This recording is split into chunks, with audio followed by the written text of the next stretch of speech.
자총 창립 69주년 기념식에서 윤 대통령이 한 연설을 두고 정치권이 민감하게 반응을 하고 있어요. 이른바 반국가 세력 발언인데 이야기를 더 하기 전에 그 내용을 한번 보죠. 조직적으로 지속적으로 허위 선동과 조작 그리고 가짜 뉴스와 괴담으로 자유 대한민국을 흔들고 위협하며 국가 정체성을 부정하는 세력들이 너무나 많이 있습니다. 또 돈과 출세 때문에 이들과 한편이 되어 반국가적 작태를 일삼는 사람들도 너무나 많습니다. 왜곡된 역사의식, 무책임한 국가관을 가진 반국가 세력들은 핵무장을 고도화하는 북한 공산 집단에 대하여 유엔 안보리 제재를 풀어달라고 읍소하고 유엔사를 해체하는 종전선언을 노래 부르고 다녔습니다. 북한이 다시 침략해오면 유엔사와 그 전력이 자동적으로 작동되는 것을 막기 위한 종전선언 합창이었으며 우리를 침략하려는 적의 선의를 믿어야 한다는 허황된 가짜 평화 주장이었습니다. 자유 대한민국의 국가 안보가 치명적으로 흔들린 상황이었습니다. 어디가 틀렸는지 이재명한테 물어봐도 한마디도 못할 정도로 틀린 구석이 하나도 없는 소리지만 저는 이걸 이렇게 표현하고 싶어요. 특이할 것도 없는 대한민국의 모든 정상인들이 문재인 강점기 5년 내내 반복적으로 했던 말이라고 이 말에 충격을 받는 게 더 이상하다고요. 윤 대통령은 또 이런 말도 했습니다. 국제규범과 질서를 존중해야 한다. 국제사회에서의 자유 대한민국의 역할과 비전을 우리 자신이 제대로 알아야 한다. 자유세계를 버리고 반인권 독재 세력과 붙어먹는 게 잘못이라고 정확하게 이야기하고 있는 거예요. 제가 늘 해왔던 말이기도 하죠. 보수와 진보의 문제가 아니다. 보수 진보도 자유 대한민국 위에 있다. 역시 정상인들 모두가 늘 하던 말입니다. 안보 앞에 보수와 진보가 없다고요. 정상적인 이야기고 상식적인 이야기죠. 이걸 듣고 민주당과 문재인은 당연히 발끈해서 발작 중이지만 그건 뭐 놀라울 것도 없고요. 얘기해줄 가치도 별로 없습니다. 뻔한 얘기라. 저는 오히려 국힘당 일각의 반응에 대해서 이야기하고 싶어요.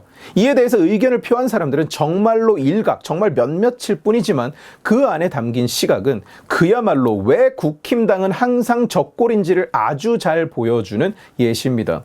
누가 한 이야기인지 이름을 말씀드리지는 않겠습니다. 찾아보시면 금방 나오는 얘기긴 한데 저는 이게 어떤 국힘당 소속 국회의원 개인의 문제고 개인이 욕먹어야 될 점이라기보다는 국힘당이 본질적으로 가진 약점이자 위험 요소라고 생각하기 때문이에요.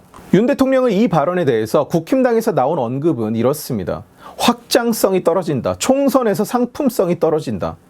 과연 그렇습니까? 정치공학적으로 그렇습니까? 국힘당은 항상 오로지 정치공학만 내세우는 집단입니다. 그래서 저는 국힘당을 정당이 아니라 사실상 권력협동조합이라고 부릅니다. 정당은 이념 결사체예요. 이념을 실현시키기 위해서 존재하는 기구입니다. 그런 면에서는 민주당이 국힘당보다 훨씬 순수하고 훨씬 목적에 부합해요. 민주당은 그 썩어 빠진 이미 세계적으로 실패가 증명된 그 이념을 실현하기 위해서라면 나라가 망해도 상관없다는 생각을 가진 그런 집단이니까요. 실제로 나라를 그렇게 몰아가고 있고요. 그런데 국힘당은 아닙니다. 이념이라 할 것이 없는 집단이에요. 그 내부의 개개인 중에는 올바른 이념을 가진 사람이 당연히 많이 있겠습니다만 예를 들어서 당대표 김기현 의원도 이야기를 해보면 이념적 지향성은 흠잡을 곳이 없어요. 그러나 당 전체의 행동 양식은 그와는 완벽하게 괴리되어 있습니다. 선거철만 되면 국힘당의 오직 한 가지 전략은 어떻게 하면 더 민주당 같아질 수 있을까 뿐이었어요. 항상 그랬습니다. 민주당이 퍼주면 우리도 퍼줄게요. 민주당이 파는 거 우리도 팔게요. 당내에서 분석을 했더니 좌클릭을 하면 지지율이 몇 %가 상승하고 우클릭을 하면 몇 % 떨어지더라. 그래서 우리는 좌클릭을 해야 된다. 이따위 소리만 맨날 하고 있었습니다.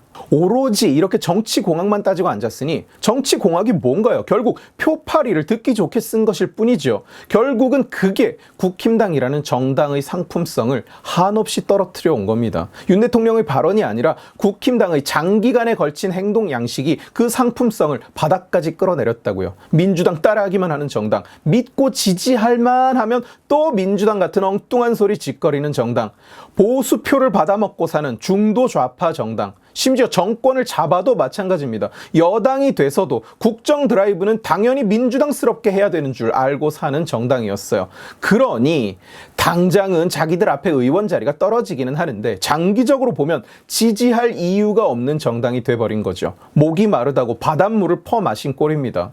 이번 일도 마찬가지입니다. 정권을 잡은 여당이자 국가의 리더 자리에 있는 사람들이라면 뭐가 옳은지 뭐가 그른지 뭐가 우리가 해서는 안 되는 일인지를 명확히 정의하려는 노력이 있어야 됩니다. 국가의 비전을 세팅할 수 있어야 된다는 얘기예요.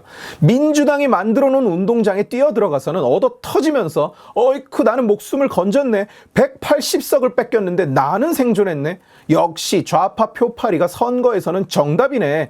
이딴 착각을 하고 있지 말고 우리가 싸울 수 있는, 우리가 잘 싸울 수 있는 운동장을 만들어야 된다고요. 그럴 능력과 그럴 권력이 국힘당 여러분들께는 있습니다. 우리가 윤석열에게 왜 투표했느냐? 달라서 투표한 거예요. 민주당과 다르고 문재인과 다르고 그리고 국힘당 당신들과도 달라서. 그런데 오직 당신들이 윤 대통령한테 요구하는 건 뭐냐? 물타기를 해서 빨리 국힘당스러워지라는 것뿐이죠. 당신들이야말로 빨리 국힘당스러움에서 벗어나야 됩니다. 문재인의 방식으로는 안 된다. 경제도 말아먹었고 외교도 말아먹었고 그리도 떠들던 평화마저도 말아먹었다. 나라를 망친 놈들이고 나라를 망치는 방식이었다. 그리고 우리는 다르다. 다르게 해야만 한다. 그걸 명확히 말해야 돼요. 오직 힘만이 평화를 지키는 길이다. 그 이야기를 해야만 하는 겁니다. 그게 정당의 역할이에요. 그게 보수 진영, 자유 진영의 표를 받아서 사는 당신들이 가진 책무예요. 그러나 국힘당에는 그런 정신이 없어요. 윤 대통령이 국힘당이 수십 년 전부터 했어야 했던 이야기들, 자유, 법치, 시장, 인권, 힘을 외치면 국힘당 당신들은 앉아서 투덜거리고나 있는 거예요. 아, 저러다 총선표 다 떨어지네 이러면서. 그따위 표를 주워 먹고 그따위 의원이 된들 당신들이 나라에 무슨 역할을 합니까? 이렇게 말하면 나는 억울한데 나는 자유를 신봉하고 시장 경제를 믿고 이렇게 이야기할 사람이 국힘당 내부에도 물론 많겠죠. 그런데 다시 말씀드리지만 개개인으로서 말고 국힘당이라는 집단으로서 그 이야기를 한 적이 있는지 한번 생각해 보십시오. 했다면 어떻게 했느냐? 그것도 좋은데 이것도 좋고요. 일단은 지금은 그렇게 하기는 좀 어렵고요. 시기가 좋지 않고요. 우리 미래 세대가 어쩌고 저쩌고 우리 사회의 과제가 어쩌고 저쩌고 뭔 소린지 당신들도 모르겠죠. 문재인이 잘못했다. 그런 방식으로는 평화를 결코 얻을 수 없다. 이렇게 말을 하지 못하고 두루두루 뭉술뭉술 시기적으로 민감하고 선결 과제가 있는데 어쩌고 저쩌고 그러면 국힘당은 뭐가 되느냐? 결국 평화를 뒤로 미루는 정당이 돼버리는 거예요.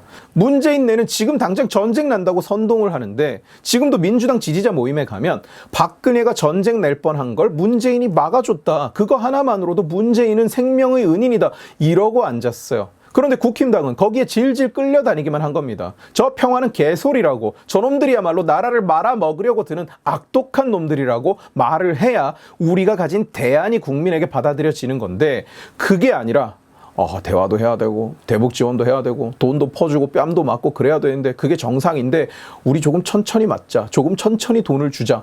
이따위 패러다임밖에 국힘당은 가진 게 없었지 않나요? 그럼 뭡니까? 평화를 뒤로 미루는 정당일 뿐이죠. 평화의 올바른 정의를 제시하지 못하니까.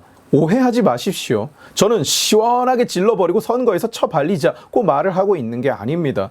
이렇게는 절대로 국힘당은 이길 수 없다고 이야기하고 있는 겁니다.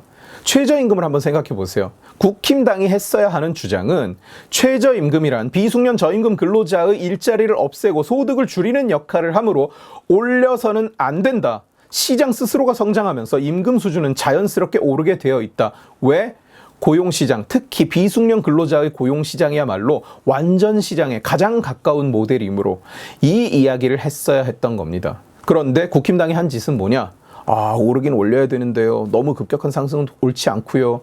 지가 무슨 말을 떠들어대고 있는지도 모르면서 그냥 떠들기만 한 거예요. 그 결과는 뭐냐? 이제 최저임금을 동결하자, 없애자고 주장하면 극단적인 2단 취급을 받습니다. 전 국민이 최저임금은 당연히 매년 올려야 된다는 착각 속에서 살아가요. 많이 올리면 근로자의 삶이 나아진다는 그 거짓말 속에서 살아가는 겁니다. 왜? 당신들이 입을 다물고 있었기 때문에. 그리고 덕분에 이제 최저임금은 민주당의 주 무기 중 하나가 됐어요. 그냥 무작정 많이 올리자고 떠들기만 하면 되는 꽃놀이패가 된 겁니다. 민주당의 운동장에 우리가 들어온 거예요. 자기 생각, 자기 비전, 자기 이념조차 제대로 정립하지 못했으면서 그걸 하려고 하는 대통령한테 표 떨어진다고 투덜거리는 그런 자리는 비겁자의 자리입니다. 문재인 이야기를 아예 안 하면 좀 아쉽죠. 문재인은 이번 반국가 세력 발언은 발언 그 어디에도 문재인 자기 얘기라는 말이 전혀 없는데 얼른 자기라고 알아차리고는 냉전적 사고라는 코멘트를 남겼습니다. 냉전적 사고에서 벗어나라고요. 그러는 지는 왜 일제시대 사고에서 단 한 발자국도 벗어나지를 못하는지 알 수가 없고 대령통직에서 물러나고도 그 거짓말은 멈추지를 않아요. 이렇게 말했습니다. 김대중, 노무현, 문재인 때 남북관계는 발전했고 평화로웠다. 김대중 때 제1, 제2 연평해전이 있었죠. 햇볕 정책이라는 뭐 말라 뒤진 건지 모를 타령 한가운데에서 북괴는 핵무기를 개발했습니다. 그리고 노통 때 1차 핵실험이 있었어요. 문재인 때는 말할 것도 없죠. 불상 발사체가 1년 내내 하늘을 날아다녔으니까요. 남북 연락사무소는 폭파돼 버렸고 대한민국 공무원을 총으로 쏘고 불태워 죽이기까지 했습니다. 유치원생도 그때 우리나라가 평화로웠다는 이런 뻔한 거짓말은 안 합니다. 이재명도 또 한마디 했어요. 대결과 갈등을 부추겨서 정치적 이익을 획득하는 것은 대통령이 할 일이 아니다. 그래요. 이건 맞는 말이죠. 그건 니들이 하는 일이니까요.